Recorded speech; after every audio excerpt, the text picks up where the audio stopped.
बसपा नेता और मलिहाबाद के पूर्व प्रत्याशी जगदीश रावत ने कहा कि अगर मायावती संगठन को जमीनी स्तर पर मजबूत कर चुनाव लड़ती हैं तो बसपा 2027 में जीत सकती है। रावत ने कहा कि वर्तमान स्थितियों को देखते हुए ग्राउंड लेवल पर काम करना अनिवार्य है। उन्होंने अपनी तैयारी पर भरोसा जताते हुए कहा, मैं लगातार जनता के संपर्क में हूं और आगामी चुनाव में क्षेत्र के सहयोग से मेरी जीत तय है। जिस तरह बसपा अब सक्रिय हो रही है उससे चुनाव परिणाम बदल सकते हैं।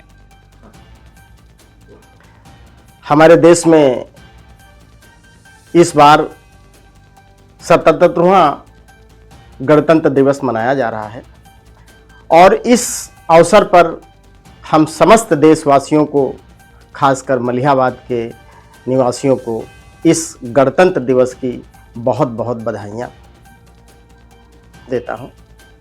एसआईआर का मुद्दा चल रहा है, क्या कुछ कहेंगे? आप प्रत्याशी भी रहे। देखिए, एसआईआर का बहुत सारे लोगों ने नेगेटिव इम्पैक्ट के रूप में लिया है इसको, लेकिन मैं नहीं मानता कि कोई इसमें कोई गलत काम किया जा रहा है।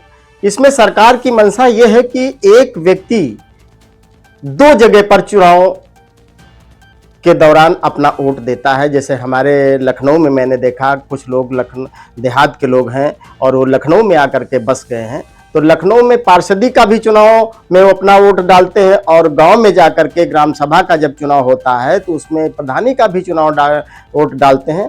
तो ये गलत प्रक्रिया है। कोई भी कैंडिडेट हो वो एक जगह पर वोट डाले, या फिर रूरल एरिया में डाले या फिर अर्बन एरिया में डाले। इसको लेकर के अगर एसआईआर के माध्यम से नाम काट करके एक जगह किया जा रहा है तो मैं नहीं मानता कि कोई एक गलत प्रक्रिया है। अब देश में इसको नेगेटिव इम्पैक्ट के रूप में लिया जा रहा है तो ये बात जायज है कि कोई अगर उसका वेरिफिकेशन किया जा रहा है कि कोई व्यक्ति हमारे देश का है कि नहीं है, तो अगर उसका कोई वेरिफिकेशन किया जा रहा है तो मैं नहीं मानता हूं कि ये कोई गलत प्रक्रिया है। और एसआईआर को लेकर के हम लोगों ने तो स्टॉल लगा करके, कैंप लगा करके, अभी 2-3 महीने से कैंप लगा करके हमारे दरवाजे पर या कई क्षेत्र मलिहाबादों में मैंने इस तरह से काम किया है, जो गांव-गांव जा करके लोग वगैरह जा करके उसके साथ बैठ करके एसआईआर के जितने फॉर्म हैं फिलअप कराए जा रहे हैं। गलत नामों को काटा जा रहा है, लेकिन नए नाम जो हैं जो ऑथेंटिक रूप में चयन किए गए हैं उनका नाम जोड़ा भी जा रहा है लिस्ट में। तो ये प्रक्रिया कंटिन्यू चल रही है। आप प्रत्याशी रहे हैं मलिहाबाद विधानसभा से, बसपा से जी, और इससे पहले सांसद का 2027 का चुनाव आ रहा है, क्या तैयारी?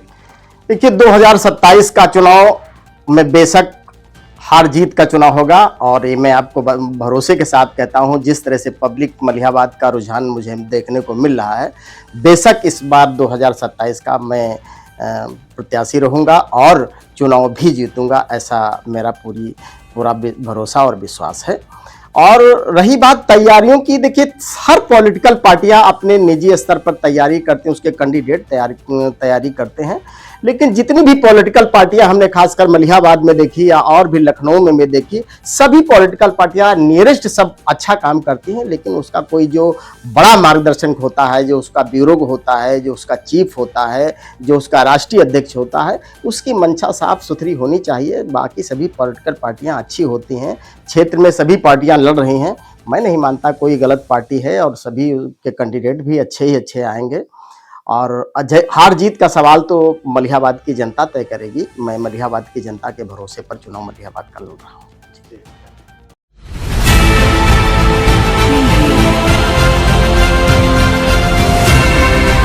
और नीचे जो वो सब्सक्राइब का बटन है ना, उसको क्लिक करो, जल्दी से करो सब्सक्राइब।